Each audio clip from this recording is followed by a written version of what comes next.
Good morning students. Today we will discuss about blood.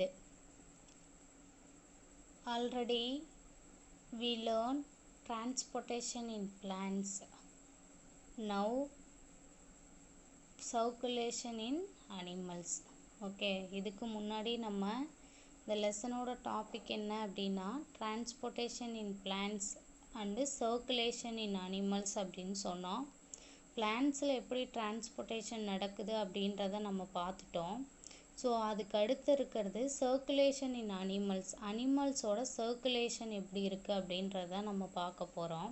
So அதில் first topic தான் என்னன்னு சொல்கிறோன்னா பிளட்டு. ஸோ பிளட்டுனா நமக்கு தெரியும், எல்லாரும் சின்ன குழந்தையிலேருந்து பெரியவங்க வரைக்குமே பிளட்டுனா என்னன்னு தெரியும். பிளட்டு என்ன கலரில் இருக்குது அப்படின்றது நமக்கு தெரியும். காமனாக பிளட்டு இருக்குன்னு சொல்லுவோம்.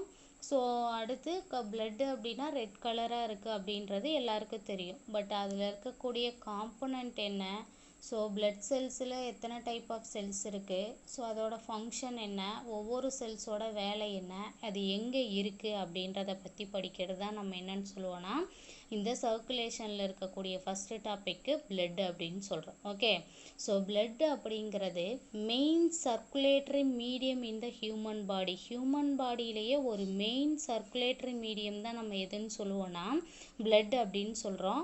So it is a red coloured fluid connective tissue. So அதில் என்ன இருக்கும் அப்படின்னா ரெட் கலரில் இருக்கக்கூடிய ஃப்ளூயிடு கனெக்டிவ் டிஷ்யூனால் இருக்கக்கூடியது.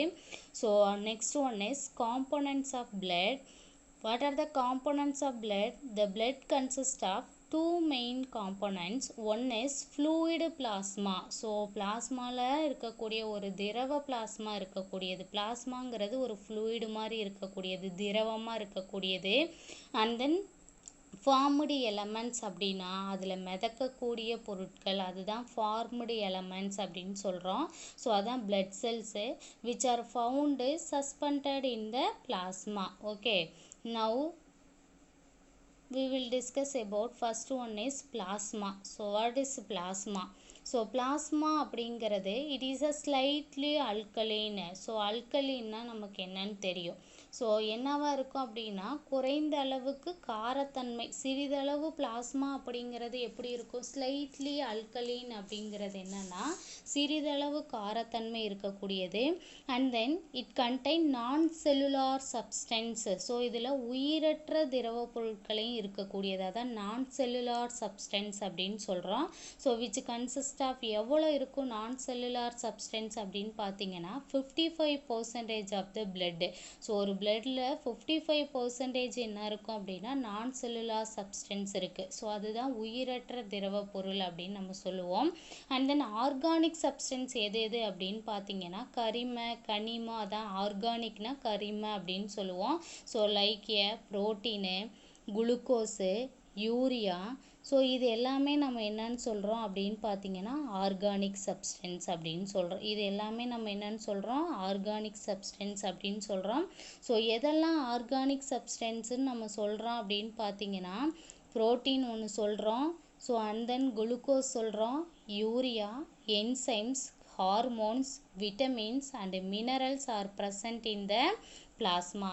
ஒரு பிளாஸ்மாவில் இருக்கக்கூடிய ஆர்கானிக் சப்ஸ்டன்ஸ் எதெல்லாம் சொல்லுவோம் அப்படின்னா புரோட்டீன் சொல்கிறோம், glucose, urea, enzyme, hormones, vitamins and mineral are present in the plasma. So இதான் என்னன்னு சொல்கிறோம் பிளட்டில் இருக்கக்கூடிய components. One is fluid plasma. பிளாஸ்மாங்கிறது ஒரு ஃப்ளூயிடு சப்ஸ்டன்ஸ், அதான் பிளாஸ்மா ஒன்று. And then second one is formed elements அப்படின்னு சொல்லுவோம். ஸோ அதில் ஃபஸ்ட்டு தான் நம்ம எதை பற்றி பார்த்தோன்னா பிளாஸ்மா அப்படிங்கிறது குறைந்தளவு காரத்தன்மை இருக்குன்னு சொல்லியிருக்கோம். And then it contain non cellular substance. So about 55% of the blood organic substance இருக்குன்னு சொல்லியிருக்கிறோம். அதான் புரோட்டீன் இருக்குது, குளுக்கோஸ் இருக்குது, யூரியா இருக்குது, என்சைம்ஸ் இருக்குது, ஹார்மோன்ஸ் இருக்குது, விட்டமின்ஸ் இருக்குது and minerals R present in the plasma. Okay, and then next one is formed elements. blood corpuscles are 3 types. So formed elements of blood அப்படிங்கிறது blood corpuscles are 3 types. One is red blood corpuscles, second one is white blood corpuscles, third one is blood platelets. So first one நம்ம என்னன்னு சொல்லியிருக்கிறோம், red blood செல்லுனா என்னன்னு சொல்கிறோம். So red blood cell corpuscles அப்படிங்கிறத என்னன்னு சொல்லலாம்னா erythrocyte அப்படின்னு சொல்கிறோம்.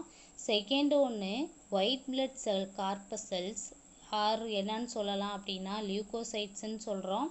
Third one is blood platelets அப்படிங்கிறதுக்கு இன்னொரு பேர் என்ன சொல்லலாம்னா த்ரோம்போசைட்ஸ். அப்போ ஆர்பிசினா எரித்ரோசைட்ஸ், டபிள்யூபிசினா லியூகோசைட்ஸ், blood plateletsனா த்ரோம்போசைட்ஸ். ஸோ இது ரொம்ப முக்கியமானது. ஸோ ஆர்பிசினா என்ன அப்படின்றது தெரிஞ்சுக்கணும்.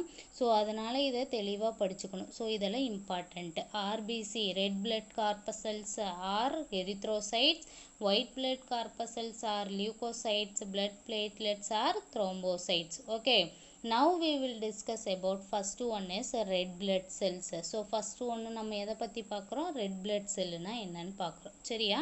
So red blood corpuscles also known as என்னன்னு சொல்லலாம் ஆர் எரித்ரோசைட்ஸ் அப்படின்னு சொல்கிறோம். So they are most abundant cells in the human body. Human பாடியிலேயே அதிக அளவு இருக்கக்கூடிய செல்ஸ் எதுன்னு சொல்கிறோம் அப்படின்னு பார்த்தீங்கன்னா ஆர்பிசி அப்படின்னு சொல்கிறோம். So RBC are formed in the bone மேரோ. So அது எங்கே ஃபார்ம் ஆகும் அப்படின்னு பார்த்தீங்கன்னா போன் மேரோவில் தான் ஃபார்ம் ஆகும். ஸோ இதெல்லாம் ரொம்ப முக்கியமான வார்த்தை, நம்ம தெரிஞ்சுக்கணும். ஸோ ஆர்பிசி ஃபார்ம்டு போன் மேரோவில் இருக்குது அப்படின்னு சொல்லியிருக்கோம்.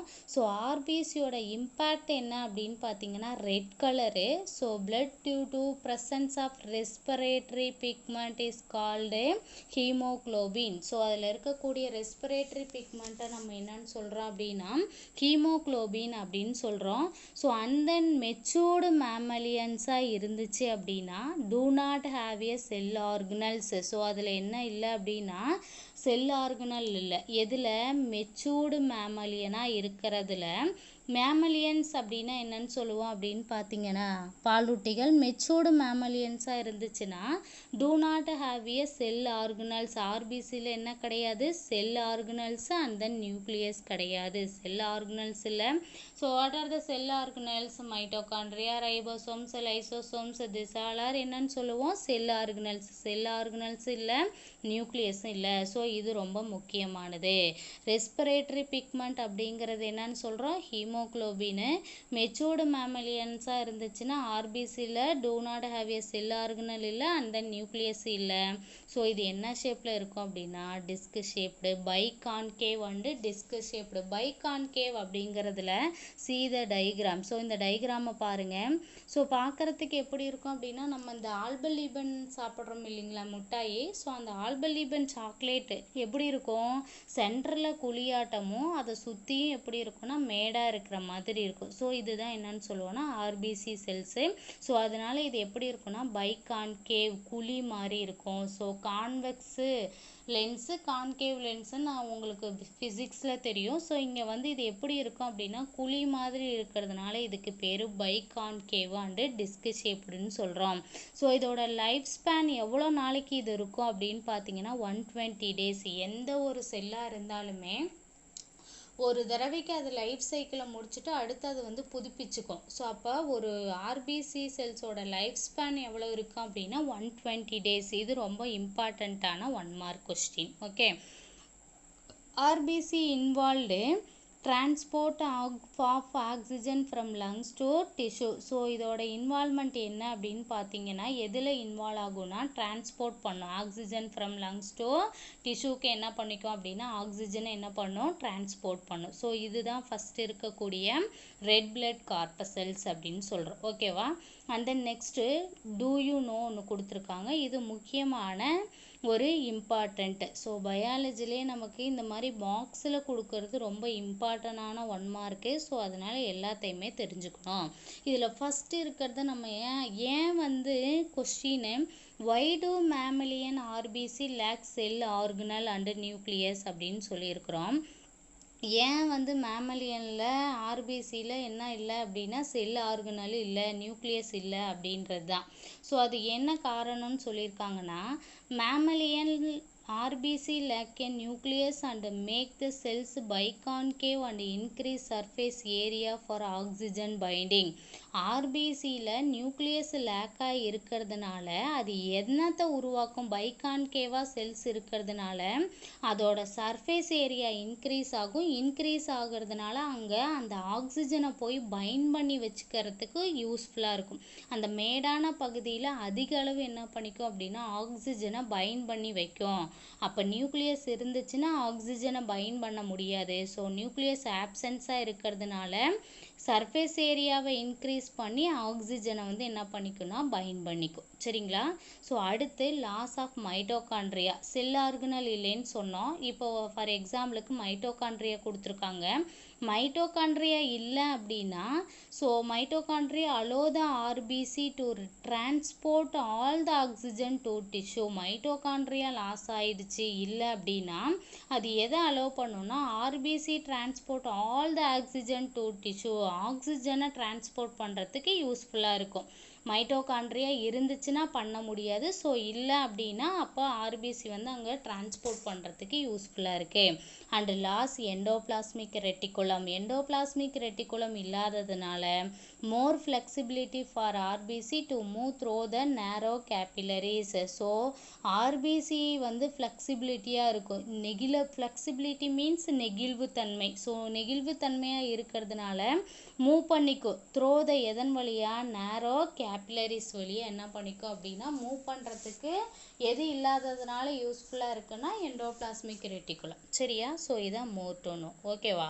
And then next one is white blood corpuscles.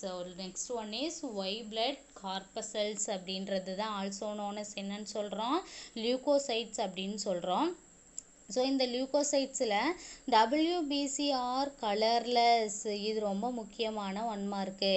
So அப்போ ரெட் பிளட் செல் அப்படின்னா கலர்டாக இருக்கக்கூடியது, ரெட் கலர்டாக இருக்குன்னு சொல்லியிருக்கிறோம். அதான் ரெஸ்பிரேட்டரி பிக்மெண்ட்டு ஹீமோக்ளோபின் சொல்லியிருக்கிறோம். ஒயிட் பிளட் செல்லுனாவே ஒயிட் அப்படின்னாவே நம்ம என்னன்னு சொல்லுவோம்னா colourless. They do not have a haemoglobin. So இதில் என்ன கிடையாது, ஹீமோக்ளோபின் இல்லை. அண்டு என்ன இருக்கும் அப்படின்னு பார்த்தீங்கன்னா நியூக்ளியேட்டட் செல்ஸு. இதுவே ஆர்பிசியில் நம்ம என்ன சொல்லியிருக்கிறோம் அப்படின்னு பார்த்தீங்கன்னா நியூக்ளியஸ் இல்லை அப்படின்னு சொன்னோம். இதுவே WBCயில் என்ன இருக்குன்னா நியூக்ளியேட்டட் செல்ஸ் இருக்குது. It is found in the bone marrow. இதுவும் எங்கே தான் இருக்குன்னா போன் மேரோவில் இருக்குது. And then spleen, and then thymus, and then lymph nodes, they are capable of amoeboid movement. So it is found in the எங்கெங்கே இருக்குன்னு சொல்லியிருக்கோம், போன் மேரோவில் இருக்கும், ஸ்ப்ளீனில் இருக்கும், தைமஸு, லிம்ப் நோட்ஸு. இதோட கேப்பபிள் என்ன அப்படின்னு பார்த்தீங்கன்னா அமீபாய்டு மூமெண்ட். ஸோ இது என்ன மூமெண்ட்டு, அமீபாய்டு மூமெண்ட் அப்படின்னு சொல்கிறோம். த white blood corpuscles can be grouped into 2 categories. One is granulocytes and then another one is agranulocytes. So இதோட டைப்ஸ் ஒயிட் பிளட் செல் அப்படிங்கிறது கலர்லெஸ்ஸாக இருக்குன்னு சொல்லியிருக்கிறோம். ஸோ அடுத்து இதில் என்ன இருக்குது அப்படின்னு பார்த்தீங்க அப்படின்னா என்ன இருக்குன்னு சொல்லியிருக்கிறோம், ஹீமோக்ளோபின் கண்டென்ட் வந்து இருக்காது, நியூக்ளியேட்டட் செல்ஸாக இருக்கும். பட் இது எங்கே பவுண்டாக இருக்கும்னா போன் மேரோவில் இருக்கும், ஸ்ப்ளீனில், தைமஸில், லிம்ப் நோட்ஸில் ஃபவுண்ட் ஆகிருக்கும். ஸோ இதோட கேப்பபிள் வந்து அமீபாய்டு மூமெண்ட்டு. ஸோ இதோட டைப்ஸுன்னு பார்த்தோன்னா 2 categories. One is granulocytes, another one is agranulocytes அப்படின்னு நம்ம சொல்கிறோம். ஓகே.